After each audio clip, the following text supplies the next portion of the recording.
नमस्कार व्यूअर्स, मैं हूं अमीश देवगन और आप देख रहे हैं देश का सबसे लोकप्रिय कार्यक्रम आर पार।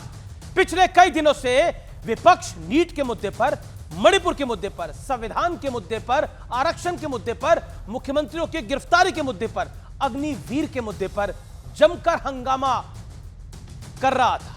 सरकार से लगातार जवाब मांगे जा रहे थे, लेकिन जब हर मुद्दे पर जवाब देने के लिए देश के प्रधानमंत्री खुद मैदान में उतरे तो विपक्ष ने कहीं नॉनस्टॉप शोरगुल किया यानी हंगामा किया, तो कहीं वॉकआउट कर दिया यानी लोकसभा में हंगामा और राज्यसभा में वॉकआउट कर दिया। लेकिन प्रधानमंत्री मोदी नहीं रुके और उन्होंने विपक्ष के हर सवाल का पॉइंट टू पॉइंट जवाब दिया। लेकिन प्रधानमंत्री मोदी के जवाब में बालक बुद्धि वाला कटाक्ष, एक तिहाई सरकार वाला तंज और साथ ही हिंदू को हिंसक बताने वाले मुद्दे पर जबरदस्त पलटवार भी था। इसके बाद दोनों सदन भले ही अनिश्चित काल के लिए स्थगित हो गए, लेकिन नई लोकसभा के पहले ही सत्र में प्रधानमंत्री मोदी ने यह साफ कर दिया कि तीसरे टर्म में भी सरकार फ्रंट फुट पर खेलने वाली है। तो आज इसी मुद्दे पर होगी देश की सबसे बड़ी पॉलिटिकल बहस। मोदी के हमले ताबड़तोड़, क्या विपक्ष है रणछोड़? आज का यही प्रश्न है।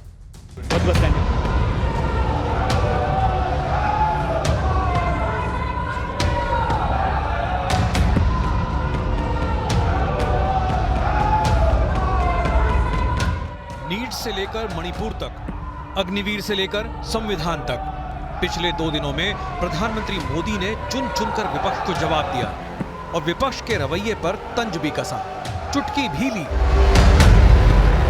उन्होंने बार बार ढोल पीटा था, एक तिहाई सरकार। इससे बड़ा सत्य क्या हो सकता है कि हमारे 10 साल हुए हैं, 20 और बाकी है। एक तिहाई हुआ है, एक तिहाई हुआ है, 2 तिहाई बाकी। और इसलिए उनकी इस भविष्यवाणी को लिए मैं उनके मुंह में जी सकता हूं। राज्यसभा में तो विपक्ष तिल मिलाकर वॉकआउट ही कर गया। देश देख रहा है, झूठ फैलाने वालों की सत्य सुनने की ताकत भी नहीं होती। अब जरा प्रधानमंत्री के पलटवार की धार भी देख लीजिए। राहुल पर बालक बुद्धि वाला वार। कल यहां बालक बुद्धि का विलाप चल रहा था। मुझे मारा गया, मुझे इसने मारा, मुझे उसने मारा, मुझे यहां मारा, मुझे वहां मारा। हजारों करोड़ रुपए उसकी हेराफेरी के मामले में जमानत पर बाहर है। ये ओबीसी वर्ग के लोगों को चोर बताने के मामले में सजा पा चुके हैं। और जब ये बालक बुद्धि पूरी तरह सवार हो जाती है तो सदन में भी किसी के गले पड़ जाते हैं। कांग्रेस के प्रदर्शन पर मोदी का आक्रमण। 99 मार्क्स लेकर एक बालक घमंड में घूम रहा था, तो लोग भी जब 99 सुनते थे तो शाबाशी देते थे। तो फिर उनके टीचर आए कि भैया किस बात की मिठाई बांट रहे हो, ये 100 में से 99 नहीं लाया, ये तो 543 में से लाया है। आप सबको शोले फिल्म की वो मौसी जी याद होगी। अरे मौसी, 13 राज्यों में 0 सीटें आई हैं, पर हीरो तो है ना। हालांकि पीएम मोदी के पूरे भाषण के दौरान विपक्ष नॉन स्टॉप हंगामा करता रहा है और बीजेपी ने एक वीडियो के जरिए आरोप लगा दिया कि इस हंगामे के डायरेक्टर राहुल गांधी थे, जो सांसदों को उकसा रहे थे।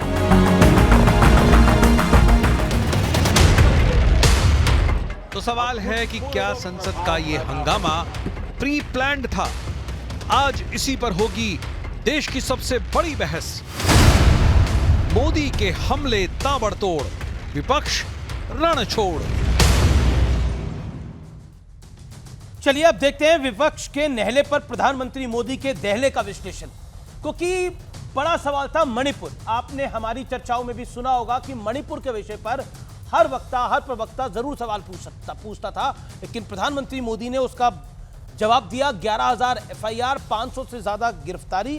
गृह मंत्री ने वहां रहकर हालात की समीक्षा करी और देश के पहले गृह मंत्री थे जो लगातार इन्होंने 3 दिन बिताए, और देश के गृह राज्य मंत्री ने तो कई हफ्ते बिताए मणिपुर के अंदर। ये सत्य और तथ्य पर आधारित है।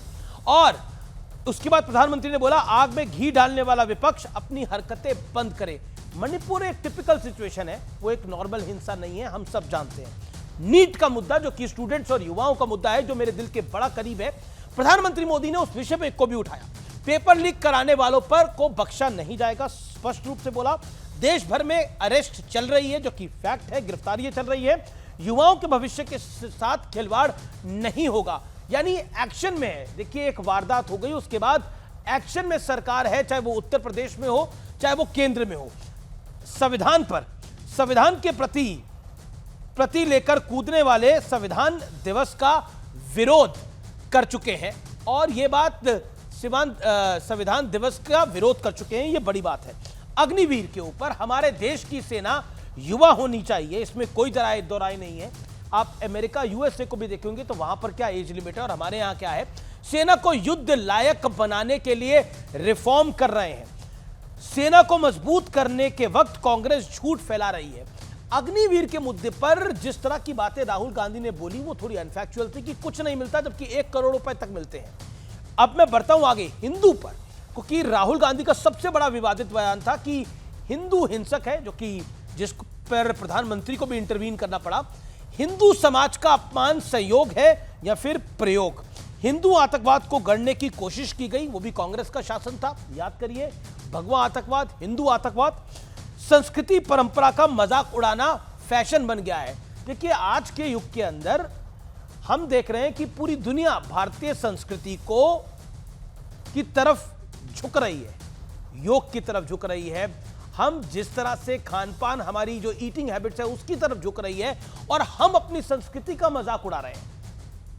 बड़ा सवाल क्या है? बड़ा सवाल यह है आज का कि हर मुद्दे पर पॉइंट टू पॉइंट जवाब देकर प्रधानमंत्री मोदी ने विपक्ष का मुंह बंद कर दिया है। क्योंकि मणिपुर से लेकर नीट से लेकर संविधान पर, अग्निवीर पर, हिंदू पर, हर विषय पर प्रधानमंत्री बोले हैं। मेरे साथ बात करने के लिए शहजाद पूनावाला है, भारतीय जनता पार्टी के नेता प्रवक्ता, उनका अभिनंदन है।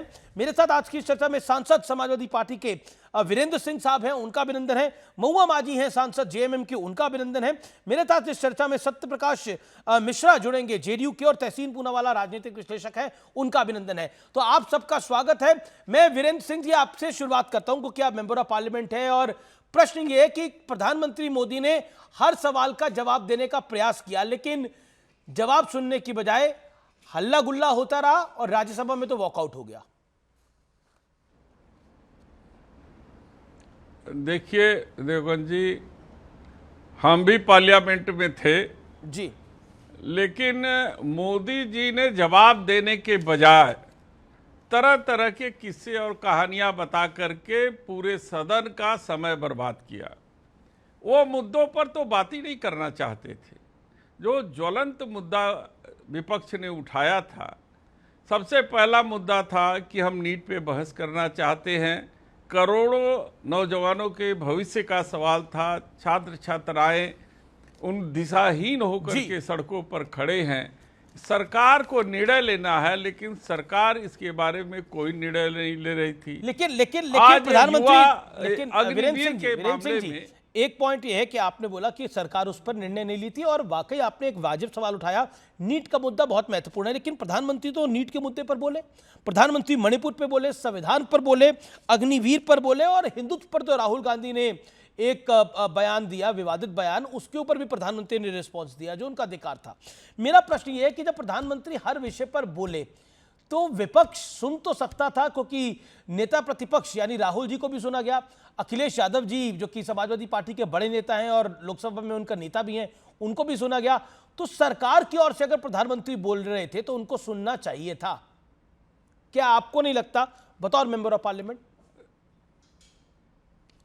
देवगन जी, मुझे तो लग रहा है कि आप सरकार के वकील के तरीके से यहाँ पे बैठे हुए हैं। आप एक बार भी विपक्ष के द्वारा लिए उठाए गए क्वेश्चन को कभी आप सामने नहीं ला रहे हैं। लग रहा है कि सारी गलतियां, सारा जो है गलत काम जो है वो हमारे विपक्ष के लोग करते हैं और मोदी जी तो कोई गलती ही नहीं करते। आप बताइए कि मोदी जी जो हमारे देश के प्रधानमंत्री हैं, हमारे प्रधानमंत्री हैं, हमारे देश के जो नौजवान आज सड़कों पर भटक रहे हैं, अग्निवीर अनिश्चितता की स्थिति में है कि उसे अगर उसकी जान देश की रक्षा करते समय चली जाती है तो क्या उसे शहीद का दर्जा मिलेगा कि नहीं मिलेगा। ये इन सब सारे मुद्दों पर और देश को किस दिशा में ले जाना चाहते हैं, राष्ट्रपति महोदय जी के अभिभाषण के समय उनको उस गाइडलाइन पर, उस लाइन पे बोलना चाहिए था। और वो तो लग रहा था कि केवल विपक्ष के मजाक उड़ाने में सारा समय बर्बाद। ठीक है, मैं बीजेपी के नेता से, प्रवक्ता से राय ले लेता हूं, उनकी बयान सुन लेता हूं। और आपने बोला कि आप सरकार के, तो मैंने कोई जी आपने मुझ पे आक्षेप लगाया कि आप सरकार के वकील की तरह बात कर रहे हैं। देखिए, मैं सरकार का वकील तो नहीं हूं, लेकिन जनता का वकील जरूर हूं। मुझे लगता है कि जनता नीट के मुद्दे पर जवाब सुनना चाहती थी। जनता मणिपुर के मुद्दे पर, संविधान पर, अग्निवीर पर, देखिए देश के शासन से और देश के जो शासन के मुखिया हैं, प्रधानमंत्री से का जवाब सुनना चाहती थी। अगर बिना हल्ले गुल्ले के जाता तो ज्यादा वैचारिक होता, ये ज्यादा महत्वपूर्ण होता। लेकिन शहजाद पूनावाला, ऐसा लग रहा था तो खुद जानते हैं देवगन जी, एक सेकेंड, आप तो खुद पत्रकार हैं जी, कि क्या प्रधानमंत्री जी ने महंगाई के म शब्द का भी प्रयोग किया? ठीक है, जवाब बीजेपी के नेता देंगे, बीजेपी के नेता देंगे। ओके, आपने बोला कि प्रधानमंत्री, लोकसभा में मैं बैठा था। जी वीरेंद्र सिंह जी, मेरा निवेदन मैं बैठा था वहां पे। जी, मैंने आपको काफी लंबा टाइम दिया। अब शहजाद पूनावाला, बीजेपी की भी बात है, लेकिन शहजाद पूनावाला, बड़ा प्रश्न ये कि जो बात सपा के सांसद कह रहे हैं, वो कह रहे हैं कि विपक्ष का मजाक उड़ाने पे ज्यादा जोर था, विषयों को एनालाइज करने में, विषयों पर जवाब देने पे जोर नहीं था, इसलिए हंगामा करना उचित था, इसलिए वॉकआउट करना जायज था। देखिए, मैं क्रमशः तरीके से सारी बातों का जवाब देता हूं। जिनका स्लोगन शुरू हुआ था डरो मत से, कल लोकसभा में सुनो मत, मतलब कि शुरुआत हुई प्रधानमंत्री के भाषण की, उससे पहले से ही हूटिंग शुरू। और आज हमने देखा कि पार्लियामेंट में रुको मत, मतलब कि पार्लियामेंट से भाग जाओ, इसका परिचय देने तक। आप मुझे बता दीजिए कि पहली बार राष्ट्रपति के अभिभाषण में हूटिंग की गई। अब राष्ट्रपति जी ने कौन सा गुनाह किया था? यह हुआ था या नहीं हुआ था? कल और आज वीडियो सामने आए हैं कि नेता प्रतिपक्ष, लीडर ऑफ ऑपोजिशन कम और लीडर ऑफ डिसरप्शन ज्यादा, स्वयं नेता प्रतिपक्ष यदि किसी को उकसाए के वेल में जाए, अखिलेश जी उनके पास खड़े थे, बैठे थे, अखिलेश जी ये नहीं कह रहे थे, अखिलेश जी उकसा नहीं रहे थे कि हूटिंग करो, पर नेता प्रतिपक्ष वहां बैठे हुए अखिलेश जी की मौजूदगी में वहां पर डायरेक्ट कर रहे थे, जोर से बोलो, वेल में जाओ। मैं दो सांसद हमारे शो में, मैं उनसे पूछना चाहता हूं, यह कृत्य ठीक है क्या? एक आदिवासी राष्ट्रपति जो संबोधन दे रही थी, पहली वो जो संवैधानिक प्रक्रिया निभाने की जरूरी होती है, उसके बीच में शोरगुल करना, यह ठीक बात है क्या? और अमीश जी, आपको याद होगा कि जैसे प्रधानमंत्री का भाषण खत्म हो रहा था तो अंत में उन्होंने हाथरस के लिए कंडोलेंस मैसेज पढ़ा, उसके बीच में भी भारत जोड़ो के नारे लगाना और उसमें भी होटिंग करके डिस्टर्ब करना। मुझे बताइए कि मंशा थी कि वो बात सुनना चाहते थे? अब मैं आना चाहता हूं सांसद साहब ने जो स्पेसिफिक सवाल उठाए उसको लेकर। इन्होंने कहा नीट पर डिस्कशन। मान्यवर, आपके पास जितने भी राज्यसभा में मान लो 10-11 घंटे थे आपकी साइड पर, आपने कितनी देर नीट पर बोला? ठीक है, जवाब 100 मिनट में जो एलओपी ने बोला, एलओपी ने 5 मिनट 10 सेकंड। प्लीज अमीश जी, मैं रिक्वेस्ट कर रहा हूं, मुझे एक एक करके एड्रेस करने दीजिए। काफी लंबा बोले, प्लीज ऐसे मत कीजिए, मैं रिक्वेस्ट कर रहा हूं। हाँ, मुझे प्लीज एड्रेस करने दीजिए, वरना वो बोलेंगे मैंने सवाल का जवाब नहीं दिया। नीट पर कुल मिलाकर एलओपी ने 100 मिनट में से 5 मिनट बोले। महंगाई के म की बात कर रहे हैं। कर्नाटका में पेट्रोल, दूध, डीजल सबके दाम बढ़ा दिया। आपने म से महंगाई के बारे में कर्नाटका में कुछ बोला, या कर्नाटका को भारत का हिस्सा नहीं मानते? आप बताते हैं कि म से महिलाओं के विषय पर, म से मणिपुर के विषय में, तो म से महिलाओं के विषय में जो बंगाल में हुआ, तालिबानी तजमुल ने किस प्रकार से फटकार लगाई, कोड़े लगाए, उसके ऊपर आपके नेता का क्या बयान है? बता दीजिए एक बयान। उल्टा ममता बनर्जी के ठीक है, Virendra Singh wants to respond. Okay, Samajwadi Party member of parliament wants to respond. देखिए, एक तस्वीर तो हम सबने देखी, और वो तस्वीर मैं चाहता हूं कि चलाई जाए, जिसमें राहुल गांधी की तस्वीर आ रही है, जिसमें राहुल गांधी इशारा कर रहे हैं कि खड़े होइए, वेल में जाइए, हंगामा मचाइए। आई कैन रिकॉल 2012 जब सोनिया गांधी जी की इस तरह की तस्वीर आई थी, लेकिन क्योंकि तब भी हम रिपोर्ट कर रहे थे और आज भी हम रिपोर्ट कर रहे हैं। वीरेंद्र सिंह जी, क्या आपको लगता है ये जो तस्वीर सामने आई है, इसमें अखिलेश जी कहीं नहीं दिख रहे हैं? अखिलेश जी तो बाकायदा बैठे हुए हैं, he is watching all this, लेकिन राहुल गांधी जिस तरह का इशारा कर रहे हैं और जिस तरह से वेल में आने के लिए बोल रहे हैं, क्या आपको लगता है ये सही है? देवगन जी, पहले मुझे इस बात पे ऐतराज है कि वंदे मातरम के समय कोई भी हमारा जो है सदस्य जो है कोई डिस्टर्ब नहीं कर रहा था। सब लोग सावधान मुद्रा में वंदे मातरम जो है वो सुना। और जहां तक कंडोलेंस का मुद्दा था, कंडोलेंस के मुद्दे पर सब लोगों ने खड़े होकर के जो मौन रह करके लोगों उसके प्रति संवेदना व्यक्त की, मृतक आत्मा के प्रति। तो ये झूठ बोल करके गुमराह करने की कोशिश न किया जाए। शायद पूनावाला जी कभी राष्ट्रपति के भाषण के समय हंगामे को जो है देखे नहीं है, उनको समझ में नहीं आएगा इस बात को। राष्ट्रपति के अभिभाषण पे चर्चा में ये सारे हंगामे हुए। राष्ट्रपति जी के अभिभाषण के समय उनके सम्मान में एक शब्द भी विपक्ष की तरफ से कोई हंगामा नहीं किया गया।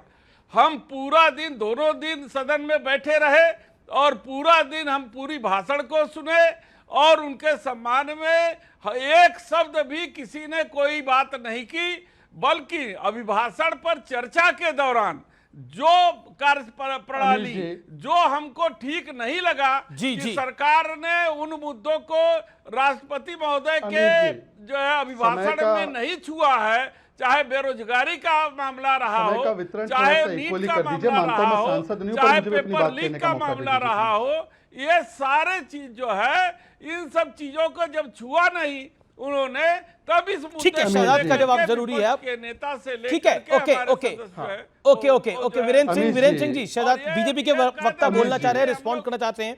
ओके अमीश जी, शहजाद पूनावाला, वीरेंद्र सिंह कह रहे हैं कि आप फैक्चुअली इनकरेक्ट है कुछ पॉइंट्स के ऊपर। मैंने सब सुन लिया है।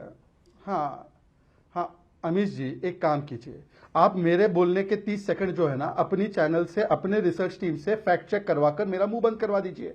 राष्ट्रपति जी जब अभिभाषण दे रही थी तब भी हूटिंग हुई, जब कंडोलेंस मैसेज पढ़ा जा रहा था तब भी हूटिंग हुई, और राहुल गांधी ने तो स्वयं हूटिंग भी की, उन्होंने इशारा भी किया, उकसाया भी सांसदों को। इसको डिनाई नहीं किया जा सकता, सारा कुछ कैमरा पर है। पर मैं दूसरी बात पर आना चाहता हूं। देखिए, मैं इनसे पूछना चाहता हूं, दो तस्वीरें दिखी हमें कल पार्लियामेंट में। एक प्रधानमंत्री जिनकी 240 और जिनके पूरे गठबंधन को 293 सीट्स है, वो भाषण देते वक्त अपने ही सामने जो लोग नारे लगा रहे थे उनको पानी दे रहे कि भाई आप पानी पीजिए, अपने गले को इतना आप त्रास मत दीजिए। और दूसरे एक है जो बाल बुद्धि की तरह किस प्रकार से उकसा रहे थे लोगों को अपना पूरा भाषण देने के बाद। कौन डिक्टेटर है, कौन डेमोक्रेटिक है? चलिए, इंडी सरकार से मैं एक सवाल पूछना चाहता हूं। इंडिया अलायंस के लोग बैठे, इंडिया अलायंस से एक सवाल पूछना चाहता हूं। पता है डिक्टेटरशिप क्या होती है? वीरेंद्र जी, जब तमिलनाडु की विधानसभा में 65 दलित के विषय में आवाज उठाने के लिए लीडर ऑफ ऑपोजिशन, हमारी पार्टी का नहीं, एआईडीएमके का है, वो बोलना चाहते तो उनको पूरे सत्र के लिए सस्पेंड कर दिया। यह होता है आवाज को दबाना। एक वाक्य बताइए जो बंगाल के विषय में, एक वाक्य जो तमिलनाडु के दलितों के विषय में आपने बोली हो, एक वाक्य बताइए। कल तेलंगाना के एक किसान ने आत्महत्या कर दी, वीडियो बनाते हुए यह कहते हुए कि कांग्रेस के लोगों ने मुझे ठगा, मेरी जमीन ले ली और मुझे कोई न्याय नहीं मिला। आपने एक शब्द भी लिखा है उस पर? वीरेंद्र जी, आप एक सांसद हैं, मैं तो एक कॉमन नागरिक हूं। मैं कॉमन नागरिक की हैसियत से पूछना चाहता हूं कि यदि आपके पास सारे तथ्य थे, सारे आपके पास चीजें थी, तो आज आपने संविधान का अपमान करते हुए वॉकआउट क्यों किया? यह संविधान का अपमान हुआ या नहीं हुआ? राज्यसभा में जो आपने किया, एक ओबीसी अध्यक्ष है राज्यसभा के, राजस्थान के सुपुत्र है वो। लेकिन आप भी कॉमन आदमी नहीं है शहजाद पूनावाला, आप भी एक राष्ट्रीय पार्टी के जो रूलिंग पार्टी है, जिसकी 16 राज्यों में सरकारें हैं, जिसकी सेंटर में सरकार है, उसके राष्ट्रीय प्रवक्ता हैं। तो इसलिए आप भी कोई कॉमन आदमी नहीं है, आप भी राष्ट्रीय प्रवक्ता हैं। Okay, Mahua Maji wants to comment. Okay, JMM member of parliament wants to comment. Tehseen Poonawalla wants to respond. Okay, Mahua Maji ji, एक सेकंड। महुआ माजी, देखिए इंडिया अलायंस की बात कर रही है Mahua Maji, let her respond. JMM member of parliament है महुआ जी। उनको मैं राज्यसभा में पूरे समय में थी, मैंने देखा जो आप संविधान की बात कर रहे हैं उसमें यह हुआ कि हमारे एलओपी माननीय खड़गे जी बार बार अनुरोध कर रहे थे कि उनको बीच में बोला जाए। उनको लग रहा था कि कांग्रेस को लेकर संविधान के बारे में जो कहा गया है वो तथ्य गलत है। प्रधानमंत्री जी ने जो कुछ भी कहा वो उनको लगा कि वो गलत है, तो उस पर वो अपनी टिप्पणी देना चाह रहे थे और पूरी तरह से तथ्यों के साथ। इसके लिए उन्होंने बार बार हमारे चेयरमैन सर को रिक्वेस्ट किया, उन्होंने माननीय प्रधानमंत्री जी को रिक्वेस्ट किया, और उनके साथ साथ जब उनकी बातें नहीं सुनी गई तो पूरा विपक्ष मिलकर उन लोगों ने आवेदन करना शुरू किया कि उन्हें मौका दिया जाए। एलओपी करके उन लोगों ने आवाज़ दी, लेकिन फिर भी जब उनको बोलने नहीं दिया गया, जबकि उनका कहना है कि लोकसभा में जब राहुल गांधी जी बोल रहे थे, एलओपी बोल रहे थे, तो लगातार जो सत्ता पक्ष के मंत्रीगण हैं वो बीच में उठ के बोल रहे थे और उनको बोलने की अनुमति भी मिल रही थी स्पीकर से। उसके बाद उन्होंने वॉकआउट किया पूरे विपक्ष के साथ और बाहर जाकर मीडिया को माननीय एलओपी ने ये बताया, उसमें सोनिया गांधी जी भी थी साथ में, हम लोग सभी लोग थे, उन्होंने ये बताया कि जो आरएसएस का जो मुखपत्र है ऑब्जर्वर, उन्होंने 1949 में उसमें साफ लिखा हुआ था कि ये जो संविधान है ये भारतीय संस्कृति और मनुवादी परंपरा वगैरह वगैरह के खिलाफ है, ऐसा उसमें लिखा हुआ था। उन्होंने पढ़ के सुनाया मीडिया को, और उसके बाद उन्होंने ये भी कहा कि बाबा साहब अम्बेडकर ने एक जगह पर उनका पूरा उल्लेख था, उसको भी पढ़ के सुनाया कि उन्होंने कहा कि अगर कांग्रेस इतनी उदार नहीं होती तो वो कभी भी अध्यक्ष नहीं बन सकते थे उस समिति के, जो संविधान निर्माण समिति थी उसके, और पूरा श्रेय इस संविधान का कांग्रेस को जाता है।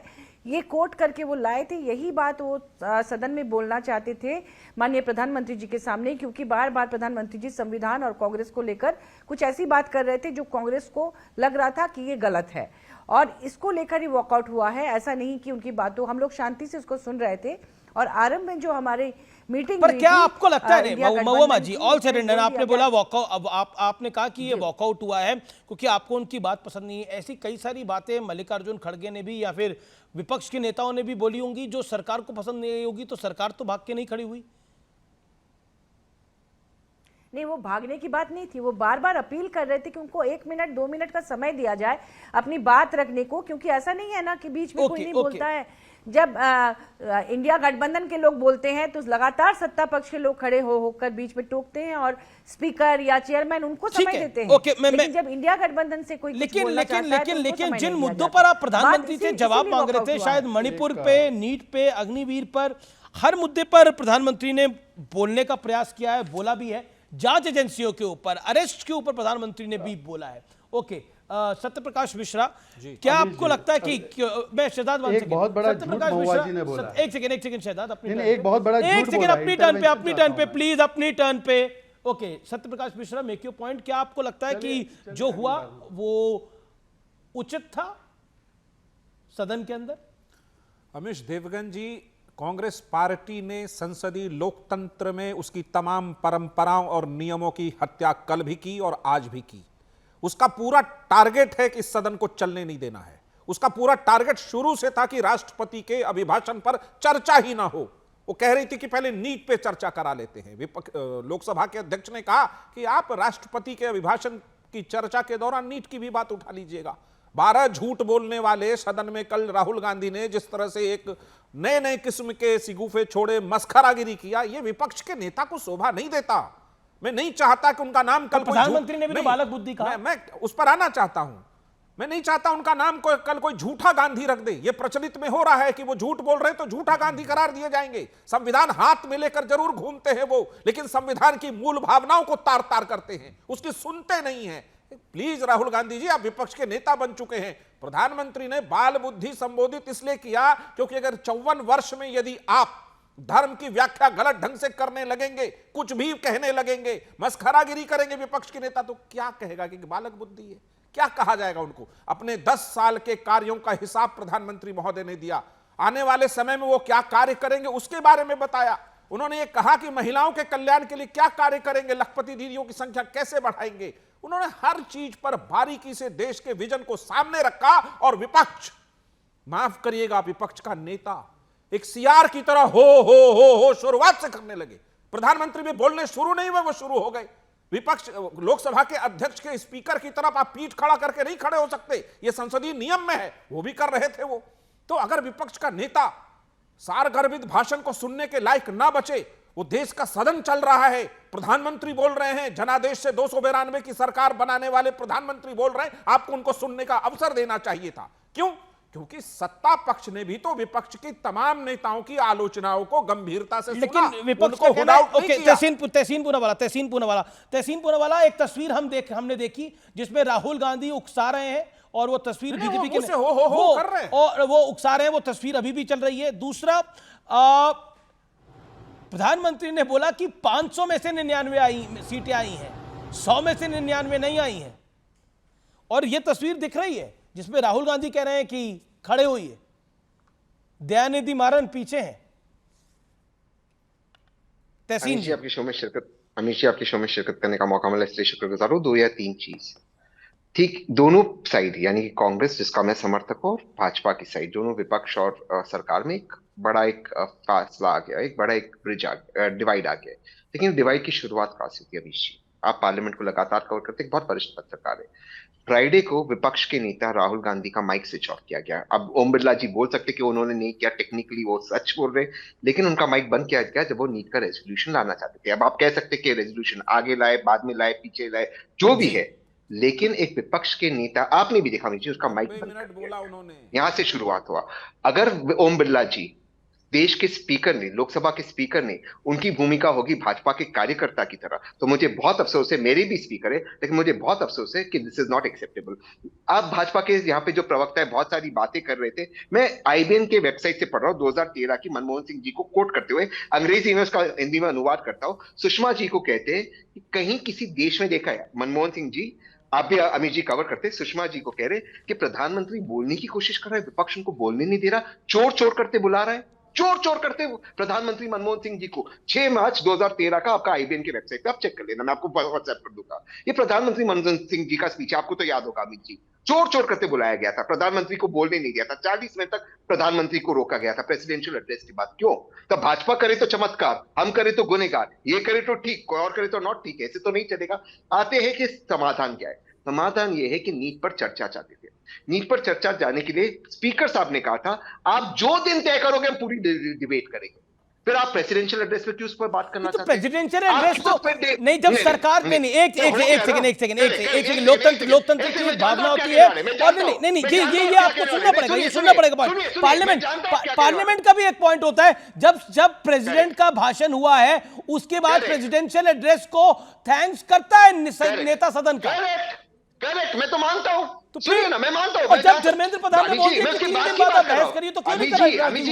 अमित जी, मैं आपकी बहुत रिस्पेक्ट कर रहा हूं, मैं तो आपकी बात मानता हूं, मैं तो मानता हूं ये बात, मैं तो उसके बाद की बात कर रहा हूं। क्या जरूरत थी कल पार्लियामेंट को साइनेट एडजर्न करने की, लोकसभा को? एक दिन आज चलता लोकसभा और नीट पर डिस्कशन होता, 24 लाख बच्चे, 24 लाख परिवार है, क्या होता? Point Siddharth Poonawalla respond to this. लेकिन आपने देखा राहुल गांधी जिस तरह से हंगामे को इनिशिएट करे थे, उस पर आपने कुछ नहीं बोला, आपने 2.5 मिनट अपना वक्तव्य दिया, लेकिन you chose not to spoke on this. Okay, Tehseen Shehzad में क्यों मैं बोल दूं, वरना वो बीच में बोल देंगे। जी नहीं, आपकी टर्न है शहजाद जी। देखिए शहजाद पूनावाला, हाँ, अगर आप बोलेंगे तो मैं बोलना चाहती हूँ। हाँ, मैं बस 40-50 सेकंड ले लूंगा। तहसीन जी ने क्योंकि इतिहास का जिक्र किया, तो अब मेरा भी दायित्व बनता है इतिहास याद दिलाऊं। आंध्रा बाइफरकेशन बिल में माइक वाइक छोड़िए, टेलीकास्ट प्रोसीडिंग्स बंद कर दी गई थी। यस, ये कह रहे स्पीकर कार्यकर्ता के रूप में काम करते हैं, स्पीकर कार्यकर्ता के रूप में काम करते हैं। राजीव शुक्ला ने 2012 में जाकर डेप्यूटी चेयरमैन के कान में विस्पर किया कि हाउस बंद कर दो, तो हाउस बंद हो गया। ये भी न्यूज 18 की वेबसाइट पर लगा हुआ है, इसके बारे में नहीं बोलेंगे। और 75 में चले जाएंगे तो फिर तो विपक्ष को पूरा जेल में डाल दिया था। वहां माइक बंद करने की बात नहीं थी, जेल में बंद करने की बात थी। पर मैं आज के विषय में आना चाहता हूं, ये नीट पर बोलना चाह रहे थे ना। कुल मिलाकर इन्होंने जो चर्चा हुई मोशन ऑफ टैक्स में, कोई रिस्ट्रिक्शन नहीं थी। कितनी देर नीट पर बोला? यहां पर तो प्रधानमंत्री जवाब दे रहे थे, नॉट जस्ट एजुकेशन मिनिस्टर, यहां प्रधानमंत्री जवाब देते। आपने नीट पर कितनी चर्चा? वैसे ही मणिपुर पे भी आपको याद होगा नो कॉन्फिडेंस मोशन लाए मणिपुर पर मणिपुर छोड़कर सब चीज बोले, प्रधानमंत्री जवाब देने गए तो भाग गए। और आखिरी बात देखिए, क्योंकि मैं पहले सेगमेंट में एड्रेस करना चाहता था, महुआ माझी जी ने एक बात रखी कि महुआ माझी जी ने कहा कि वो तो केवल अपना एक तथ्य करेक्ट करवाना चाहते थे आरएसएस को लेकर या कॉन्स्टिट्यूशन को लेकर, और आपने बोलने का मौका नहीं दिया। मान्यवर, ऐसा है कि 12 बार झूठ बोला राहुल गांधी ने। राहुल गांधी के झूठ को हम लोगों ने बॉयकॉट करके हम वॉकआउट नहीं करने गए थे। और आपने अभी बोला कि आरएसएस का मुखपत्र ऑब्जर्वर, मैडम आरएसएस का कोई मुखपत्र ऑब्जर्वर नहीं है। यही तो मैं कह रहा हूं कि आधे अधूरे झूठ बात लेकर आप लोग झूठ फैलाते हैं। ठीक है, ओके ओके, महुआ माझी वांट्स टू रिस्पॉन्ड। बता दीजिए ऑब्जर्वर क्या है। ओके, महुआ माझी अरे भाई 10 सेकंड और, ओके 10 सेकंड शहजाद, 10 सेकंड और, 10 सेकंड। अमीश जी, आपने तो गीता पढ़ी है शायद, आप तो एक प्रैक्टिसिंग हिंदू है, सनातनी है, वेरी प्राउड सनातनी। मुझे बता दीजिए कि केसी वेणुगोपाल की हिम्मत कैसे हुई कि इसने बताया कि गोडसे ने गीता से श्लोक पढ़कर हत्या और हिंसा सीखी। अरे भाई, मोदी से बैर है ना आपकी, बीजेपी से बैर है ना आपकी। हिंदू को हिंसक बोलोगे और गीता को श्लोक बोलोगे कि उसमें हिंसा के श्लोक है। कोई यह बोलने की हिम्मत है कि ओसामा बिन लादेन कुरान से पढ़कर आया था? हिम्मत है आपकी बोलने की किसी और धर्म ग्रंथ के बारे में? महुआ माझी जी, मैं आपसे इंडिया अलायंस के नाते पूछ रहा हूं, किस अधिकार से? ओके, महुआ माझी विल रिस्पॉन्ड। महुआ माझी जी, ओके, महुआ माझी। हाँ, आप सवाल तो पूछिए, कौन सा सवाल?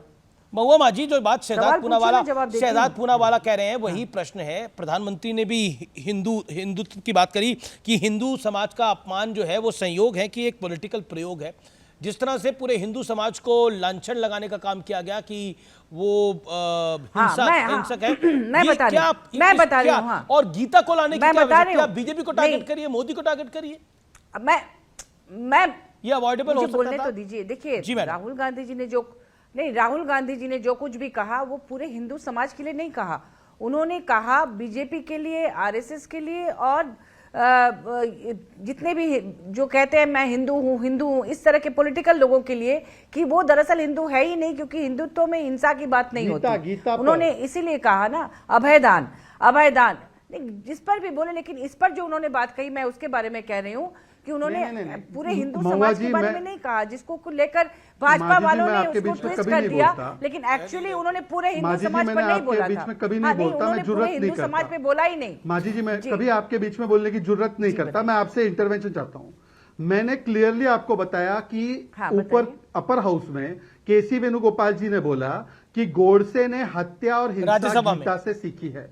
क्या आप इस बात का समर्थन करते हैं, हाँ या ना? ओके, महुआ माझी, आप भी क्योंकि राज्यसभा मेंबर है, केसी वेणुगोपाल भी राज्यसभा मेंबर है, गीता को कोट करने की क्या आवश्यकता थी? और गीता का कोट हिंसक हो रहा है, ये मतलब आपको नहीं लगता कि किस लिए? किसी और धर्म ग्रंथ के बारे में तो नहीं बोला जाता? देखिए, सबसे बड़ी बात कि भाजपा की तरफ से बार बार हिंदू धर्म ग्रंथों का उल्लेख होता है, और धर्म की राजनीति तो भाजपा वाले करते हैं। ये इंडिया गठबंधन कभी भी धर्म की राजनीति नहीं करता, वो हमेशा सेक्युलरिज्म की बात करते हैं। और जब वहां से इस तरह के सवाल बार बार आते हैं तो मजबूरन इधर के लोगों को अपने बात करनी होती है। और हिंदुत्व को लेकर मैं कल से देख रही हूँ, सब लोग उनके बात को बतंगड़ बना रहे हैं, राहुल जी की बात को, कि पूरे हिंदू समाज पर लालचन लगाया है। ऐसा बिल्कुल नहीं है। आप सही ढंग से गीता पर लालचन लगाना बतंगड़ है। पूरे हिंदू समाज नहीं, गीता जी पर इस प्रकार की बात करनी है। महुआ माझी को 10 सेकंड दीजिए ना, फिर मैं आपको मौका दूंगा। फिर मैं चूंकि मैं वेणुगोपाल जी की बात नहीं सुन पाई थी, लेकिन मैं राहुल जी की बात सुनी थी, इसीलिए मैं आपको बता रही हूँ कि राहुल जी ने बिल्कुल पूरे हिंदुओं के लिए नहीं बोला था। उन्होंने सिर्फ आरएसएस और बीजेपी वालों के लिए ये बात कही थी। ये मैं गारंटी के साथ कह सकती हूँ, पूरे हिंदू समाज के लिए उन्होंने ऐसा नहीं कहा था। हिंसक प्रवृत्ति की बात जो उन्होंने कही थी सिर्फ एक second Shahzad 10 second then Satyaprakash and Tehseen and Virendra Singh. Mahatma Gandhi and Godse believe in Bhagavad Gita. both believe in Bhagavad Gita, both read Bhagavad Gita, but Gandhi learned non-violence, tolerance and respect for human life from the Gita and the message of Lord Krishna. Godse learned violence, murder and intolerance from the same text. Godse learned murder, violence and intolerance from Gita. महुआ जी, मैं तो भारतीय मुसलमान हूं, पर मैं आज आपके सामने खड़ा हूं अपने हाथ जोड़कर कि महुआ जी, क्या इंडी अलायंस इस प्रकार के सनातन समाप, सनातन बीमारी, सनातन डेंगू, रामचरितमानस को गाली, हिंदू धर्म धोखा, गीता में ये वायलेंट श्लोक है, इसका समर्थन आप करेंगे? आपके तो एक समय पर गीता कोड़ा जी का नाम गीता पर रखा था। गीता इसलिए रखा होगा ना क्योंकि उनको लगा होगा गीता एक पावन पवित्र टेक्स्ट है। गीता जिसका नाम रखा उसको गाली देना, इसके लिए मत डिफेंड कीजिए, मत डिफेंड कीजिए। आज महुआ जी आप स्टैंड लीजिए। वेणुगोपाल, एक भारतीय मुसलमान आपसे कह रहा है। एक मिनट सुन लीजिए। गीता पर जो कुछ भी वेणुगोपाल जी ने कहा, ये उनकी व्यक्तिगत राय है। इस पर हम लोग इंडिया गठबंधन की तरफ से हम लोग कोई समर्थन नहीं करते हैं इसको। ये उनकी व्यक्तिगत राय है। एक सेकंड वीरेंद्र सिंह भी सपा सांसद भी इस विषय पर कुछ कहना चाह रहे हैं। वीरेंद्र सिंह जी एक सेकंड। शहजाद जी, मैं humble submission. Virendra Singh ji 30 seconds. Udhayanidhi का बयान क्या था? Okay Virendra Singh ji 30 seconds. Make then Satyaprakash ji and तहसीन।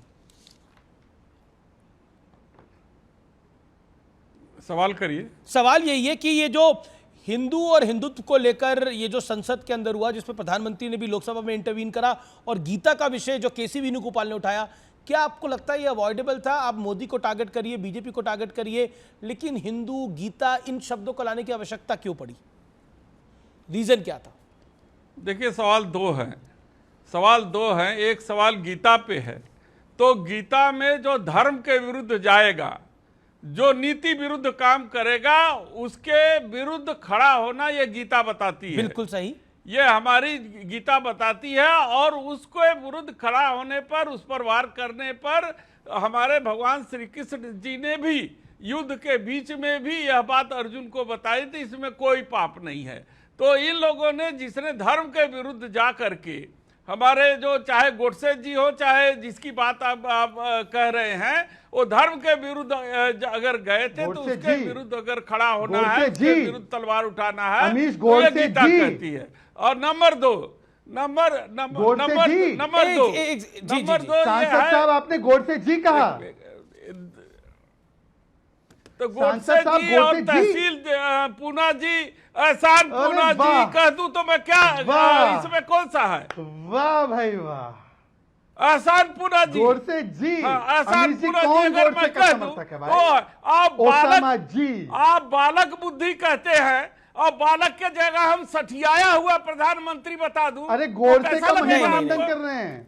ये अब सठियाया हुआ प्रधानमंत्री जो है, वो तरह की बुद्धि तो फिर भी संसदीय शब्द है, और तमाम दुनिया भर में सांसद हैं। कहानी किससे सुनाता है? वीरेंद्र जी, आप सांसद हैं, बाल बुद्धि तो संसदीय शब्द है, लेकिन जिस शब्द का उपयोग आपने वीरेंद्र जी किया, और संसदीय परंपराओं के खिलाफ सठियाया हुआ भी संसदीय है। अच्छा, हिंदू का हिंदू का 60 वर्ष के बाद बहुआ हास्यास्पद बात, आप सांसद महोदय, माननीय सांसद हैं वीरेंद्र जी, कहानी किससे बताए? प्लीज ऐसा मत करिए, ये शब्द असंसदीय है। कीमती जो किससे बता करके मुद्दों से हट गए, ये मैं भी कह सकता हूं, लेकिन मैं नहीं कह रहा हूं, चूंकि सवाल यहां से उठा है, बाल बुद्धि करके इंगित किया गया है, तो मुझे मजबूरन कहना पड़ रहा है कि प्रधानमंत्री भी 60 के पार हो गए हैं। नहीं, मुझे लगता है ये अवॉइड। ओके उन्होंने Satyaprakash Mishra wants to respond. NDA and from NDA से Satyaprakash Mishra wants to respond.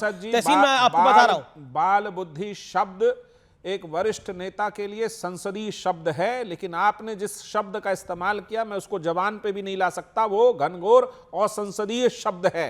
अब आइए कि आपने गोडसे को जी कहा, वो आपका व्यक्तिगत मत है, लेकिन ये देश नहीं है। अरे वीरेंद्र बाबू, थोड़ा सा समय दे दीजिए, आप वरिष्ठ हैं हमसे। गोडसे इस देश में न्यायालय द्वारा और पूरे समाज द्वारा ठहराया है। गोडसे मुर्दाबाद कहिए। अरे प्रभु, थोड़ा हमको बोलने दीजिए। सांसद महोदय बोलिए गोडसे मुर्दाबाद, तो शांत हो जाएंगे वो। गोडसे तो मुर्दाबाद ही हैं। गोडसे की पूरी विचारधारा मुर्दाबाद है। सिर्फ गोडसे व्यक्ति मुर्दाबाद नहीं है इस देश में, उसकी पूरी की पूरी विचारधारा को कोई जगह नहीं है। बड़ी खबर आ रही है, हेमंत सोरेन दोबारा मुख्यमंत्री बन सकते हैं और अब से कुछ देर में वो राज्यपाल से मिलने के लिए जा रहे हैं। बेल पर बाहर आए हैं, सरकार बनाने का दावा पेश कर दिया है हेमंत सोरेन ने। एक बार फिर झारखंड में हेमंत सोरेन सरकार आ रही है। सीएम चंपई सोरेन ने इस्तीफा दे दिया है। हेमंत सोरेन की फिर सत्ता वापसी हो रही है। इस समय की यह बहुत बड़ी खबर है। और झारखंड में इसी साल विधानसभा चुनाव भी है। तहसीन पूनावाला, भ्रष्टाचार पर प्रधानमंत्री ने बोला है, हम ना रुकेंगे ना थकेंगे, जो कार्रवाई हो रही है वो होती रहेगी। बिल्कुल, अजीत पवार जी को डाल दीजिए जेल के अंदर। छगन भुजबल जी की जो फाइल घूम गई उसे ढूंढ कर निकाल दीजिए। हेमंता बिस्वा शर्मा जी के खिलाफ भाजपा ने जो लेटर व्हाइट पेपर निकाला था, उस व्हाइट पेपर में उनको जो अक्यूज से उनको बना गया है विटनेस से बना दीजिए अक्यूज। कौन रोक रहा है इनको? कीजिए अटैक, अपने लोगों पर भी कीजिए अटैक। वो क्यों नहीं कर रहे? कौन कह रहा है कि यहाँ पे कोई भ्रष्ट है तो उन पे कार्रवाई कीजिए। अपने लोगों पे कार्रवाई करना कौन रोका है? इनको किसने रोका है? और मैं हेमंत सोरेन जी को बहुत बहुत बधाई देना चाहता हूँ। झारखंड के सबसे अच्छे मुख्यमंत्री बनकर निकले। इसीलिए एक ट्राइबल स्टेट के अंदर भाजपा ने इस तरह का अटैक किया है। लेकिन हेमंत सोरेन जी अब वापस बाहर निकले और वापस वो झारखंड को आगे प्रगति के रास्ते पे ले जाएंगे। और जेएमएम और कांग्रेस की सरकार दोबारा रिपीट होने जा रही है। हरियाणा में कांग्रेस की सरकार आ रही है और महाराष्ट्र में एनडीए की सरकार आ रही है। जी, मैं ये जो बालक बुद्धि की संज्ञा दी गई, इसके ऊपर कहना चाहूंगी। बिल्कुल बिल्कुल, आपको मैं मौका दूंगा महुआ माजी को कि आपकी पार्टी है वो, लेकिन जो बालक बुद्धि की संज्ञा दी गई Tehseen Poonawalla, your take on that? जी देखिए, माननीय प्रधानमंत्री की मैं बहुत रिस्पेक्ट करता हूँ। ये तीसरी बार हमारे देश के प्रधानमंत्री बने और देश ने उनको सब कुछ दिया है। लेकिन प्रधानमंत्री अगर पार्लियामेंट में इन शब्दों का प्रयोग करेंगे, इस तरह के फिल्मी डायलॉग करेंगे, तो मुझे लगता है कहीं ना कहीं उनके पद की गरिमा को खुद ठेस पहुंचा रहे। या इलेक्शन में अगर ये मुर्गी, मच्छी, भैंस, मंगलसूत्र, मुजरा इन शब्दों का प्रयोग करेंगे तो मुझे लगता है उनके पद को खुद गरिमा पहुंचा रहे। ये उनको शोभा नहीं देता। विपक्ष अपना है, विपक्ष भी उन्हीं का है। हाउस विपक्ष का होता है, चलाने की जिम्मेदारी सरकार की होती है। इसे सुषमा स्वराज जी ने कहा, अगर आप मजाक उड़ाओगे, आप खिल्ली उतारोगे, आप विपक्ष के नेता को नाम दोगे, फिर पलट कर कोई आप पे वार करेंगे तो आप कहोगे मुझ पे अटैक हो गया, मुझे ये कहा गया, मुझे फलाना नहीं किया। मुझे लगता है ये शोभा नहीं देता। ओके, शेदात पूनावाला पहले भी राहुल जी को उन्होंने कुछ कहा है, ये शोभा नहीं देता। देखिए, मुझे उम्मीद है तहसीन पूरा सुनेंगे और बीच में नहीं बोलेंगे। मुझे बताइए, कभी नहीं बोलता हूं मैं। मुझे बताइए कि योगी आदित्यनाथ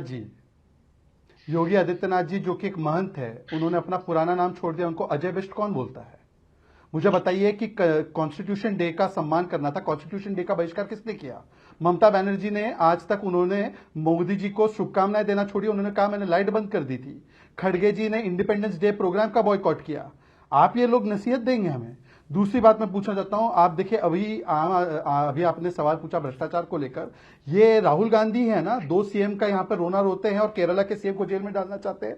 ये आम आदमी पार्टी के खिलाफ केस शिकायत दिल्ली की कांग्रेस पार्टी ने की, प्रेस कॉन्फ्रेंस दिल्ली की कांग्रेस पार्टी ने की, कोर्ट में ले जाने का काम दिल्ली की कांग्रेस पार्टी ने की, और जब कार्रवाई हुई तो रिश्ता बन गया था तो कांग्रेस पार्टी और आम आदमी पार्टी हमें गालियां दे रहे। और आखिरी बात देखिए, हमें गोडसे मुर्दाबाद बोलने में कोई दिक्कत नहीं है। उन्होंने तो शरीर को मारा गांधी जी के, पर गांधी जी की आत्मा को मारने वाले गांधी वाड्रा परिवार को मुर्दाबाद बोलिए एक बार। आप तो गोडसे जी बोल रहे हैं। और गीता के विषय में जो अपमानजनक टिप्पणी केसी वेणुगोपाल ने की, ऑन रिकॉर्ड आने दीजिए कि यदुवंशी पार्टी, समाजवादी पार्टी उस पर कोई स्टैंड नहीं ले पाती। जिस प्रकार से द्वारका का अपमान जब किया गया राहुल गांधी के द्वारा, याद है ना अमीश जी, द्वारका क्या अपमान किया? ठीक है, ओके, जी, महुआ माजी भी कुछ कहना चाह रही है, तहसीन भी कुछ कहना चाह रहे हैं। नौटंकी। ओके, महुआ माजी, भ्रष्टाचार को लेकर इतना सेलिब्रेशन क्यों है? मामला तो करप्शन का है। बार बार सरकार यही कहती है, केंद्र की सरकार, की भ्रष्टाचार को लेकर सेलिब्रेशन मोड क्यों है विपक्ष में? देखिए, सबसे बड़ी बात कि भाजपा जो विपक्ष में जितने लोग हैं उनको भ्रष्टाचारी कह के हमेशा परेशान करती रही है। झारखंड में आपने देखा कि किस तरह से हेमंत सोरेन जी पर ईडी ने कार्रवाई करने की कोशिश की और उनके खिलाफ झूठे केसेस दर्ज किए, क्योंकि माननीय झारखंड न्यायालय ने खुद लिख कर दिया है कि ईडी के पास हेमंत सोरेन जी के खिलाफ एक भी सबूत नहीं है। एक निर्दोष व्यक्ति को 5 महीने तक अपने परिवार से दूर, अपनी जनता से दूर रखा गया। लोकसभा इलेक्शन में वो जनता के बीच नहीं जा पाए, उनको डिस्टर्ब किया गया। वो एक मुख्यमंत्री थे, उनको अपने पद से रिजाइन देने के लिए मजबूर किया गया था। और उसके बाद चलिए, लेकिन इतनी तो उन्होंने गरिमा रखी कि रिजाइन कर दिया। लेकिन इस देश में तो एक मुख्यमंत्री ऐसे भी हैं जो जेल में बंद हैं और अभी तक उन्होंने रिजाइन भी नहीं किया है। लेकिन देखिए, ये पॉलिटिकल मूव होते हैं सत्यप्रकाश मिश्रा जी, आप भी इसको समझते होंगे। लेकिन क्या वाकई सारा करप्शन क्या विपक्ष में है? ये भी बड़ा मूल सवाल है। बड़ी खबर का मैं रुख कर लेता हूं। ब्रेकिंग स्टोरी है, झारखंड के सीएम फिर बनेंगे हेमंत सोरेन। इंडिया अलायंस ने यह फैसला लिया है, गठबंधन ने यह फैसला लिया है। ये इस समय की बहुत बड़ी खबर है, बहुत बड़ी पॉलिटिकल डेवलपमेंट है। विधायकों का समर्थन पत्र सौंप दिया गया है और गठबंधन ने मिलकर फैसला किया है। बीजेपी ने बोला है ये उनका गठबंधन है, उनका फैसला है और चंपई सोरेन ने अपना इस्तीफा दे दिया है। हेमंत सोरेन एक बार फिर मुख्यमंत्री बनने जा रहे हैं। महुआ माझी हमारे साथ हैं।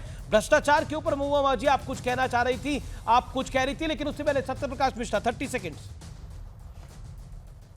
सदन के अंदर क्या आपको लगता है कि जो कुछ हुआ और जो विजुअल सामने आए, और प्रधानमंत्री ने तो फिर बोला कि भ्रष्टाचार पर एनडीए वही करता रहेगा जो करता आया है। यह जिम्मेदारी है एनडीए की। सरकार को जनादेश मिला है भ्रष्टाचार के खिलाफ काम करने का। 10 साल उन्होंने सरकार चलाया, सरकार पर एक दाग नहीं है। बिहार में भी एनडीए की सरकार है, नीतीश कुमार जी के नेतृत्व में 18 साल से भ्रष्टाचार का कोई दाग नहीं। और हमारा गर्व है कि हम विपक्ष में भी रहे एनडीए के। कोई ईडी और सीबीआई का परिंदा हमारे घर दस्तक देने नहीं आया, क्योंकि हमारे मुख्यमंत्री जी लगातार शुचिता और ईमानदारी की राजनीति करते रहे और उसके लिए जाने जाते हैं। अब जिसके घर पे अगर भ्रष्टाचार के लिए जांच के लिए सीबीआई और ईडी जाए और इंडी गठबंधन बोले कि विपक्ष पर हमला है, तो यार एक बात तय कर लीजिए, भ्रष्टाचार के खिलाफ लड़ाई में आप साथ हैं या नहीं हैं? न्यायालय इस देश में तय करेगा कौन भ्रष्टाचारी है, ये मैं मानता हूं। लेकिन जांच एजेंसी जांच करके न्यायालय तक तो मामला पहुंचाएगी। न्यायालय में लंबित मामला जिन लोगों के खिलाफ है वो उस पर कार्रवाई होगी। मैं एक बात कहना चाहता हूं कि संसदीय लोकतंत्र में विपक्ष का नेता इस तरह मस्खरागिरी करे सदन में, प्रधानमंत्री के बोलने के समय, वो भी राष्ट्रपति के अभिभाषण पर, यह संविधान की हत्या है एक तरह से। तस्वीरें दिखाइए जो हो रहा था सदन के अंदर, मैं कह रहा हूं भावना का पालन नहीं था। तस्वीरें, वो एक बारी तस्वीरें दिखाइए, जो तस्वीरें सामने आई हैं वो तस्वीरें अपने आप में काफी बड़ी हैं, जिसमें देखिए अखिलेश यादव बैठे हुए हैं, वो कुछ नहीं कर रहे हैं। दयानिधि मारन बैठे हुए हैं, खड़े हुए हैं, वो इधर उधर देख रहे हैं। लेकिन राहुल गांधी इशारा कर रहे हैं कि खड़े होइए, वेल में जाइए। ये जो इशारा है ये अपने आप में बड़ा पॉलिटिकली डैमेजिंग है, जो नेकेड आई से इस समय दिखाई दे रहा है हमको अपने सामने। महुआ माझी, जो तस्वीरें लोकसभा की इस समय सामने आई हैं, वो तस्वीरें अपने आप में बहुत कुछ कह रही हैं।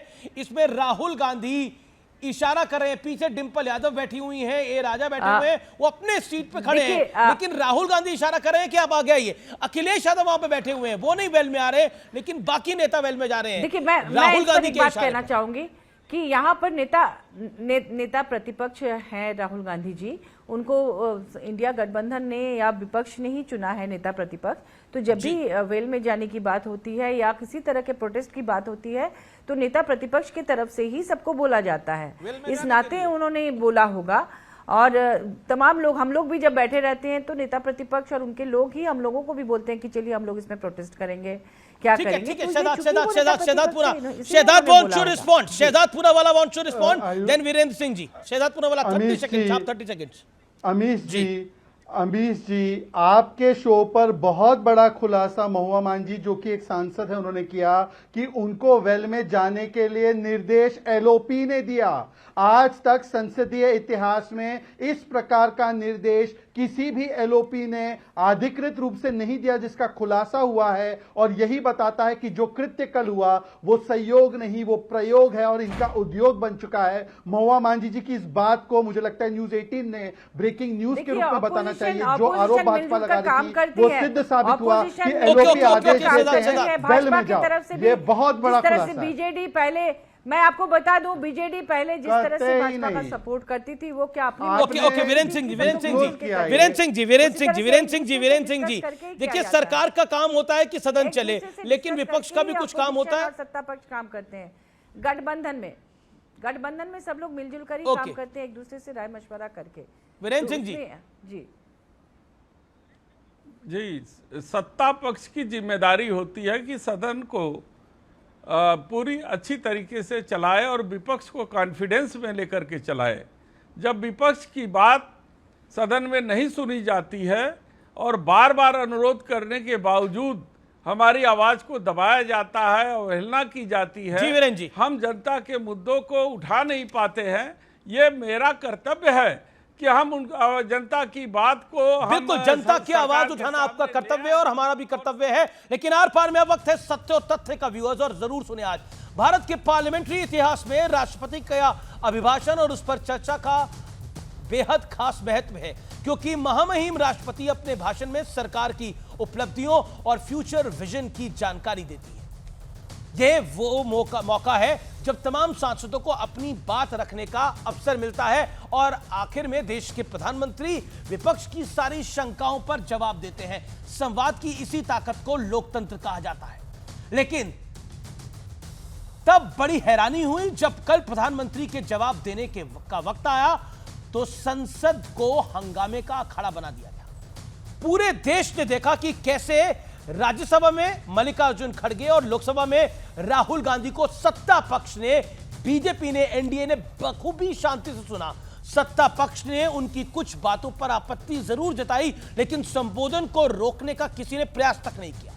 लेकिन 2 जुलाई को जब प्रधानमंत्री मोदी लोकसभा में धन्यवाद प्रस्ताव के लिए खड़े हुए तो विपक्ष ने सारी सीमाएं लांघ दी, क्योंकि स्पीकर के बार बार टोकने के बावजूद नारेबाजी हो रही थी। और जब इससे भी काम नहीं चला तो विपक्षी सांसद वेल में आ गए।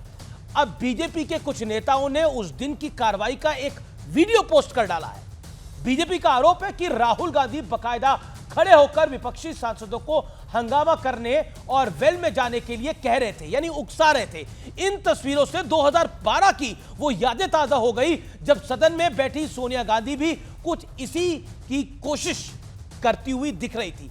इतना ही नहीं, आज राज्यसभा में तो विपक्षी सांसद एक कदम और आगे निकल गए और कल प्रधानमंत्री लोकसभा में हंगामे के बीच बोलते रहे। इससे सबक लेकर राज्यसभा से आज विपक्षी सांसदों ने वॉकआउट ही कर दिया। सवाल यह है कि विपक्ष का यह रवैया क्यों है, जब वो खुद ही प्रधानमंत्री मोदी से हर मुद्दे पर जवाब देने की लगातार मांग करता रहा है। बीते 2 दिनों में प्रधानमंत्री मोदी ने ऐसा कोई मुद्दा नहीं छोड़ा जिस पर उन्होंने अपनी बात नहीं रखी। मणिपुर, नीट, लोकतंत्र, अग्निवीर, महंगाई, गरीबी जैसे मुद्दों पर प्रधानमंत्री मोदी ने हर मुद्दे पर बात कही। फिर यह हंगामा क्यों?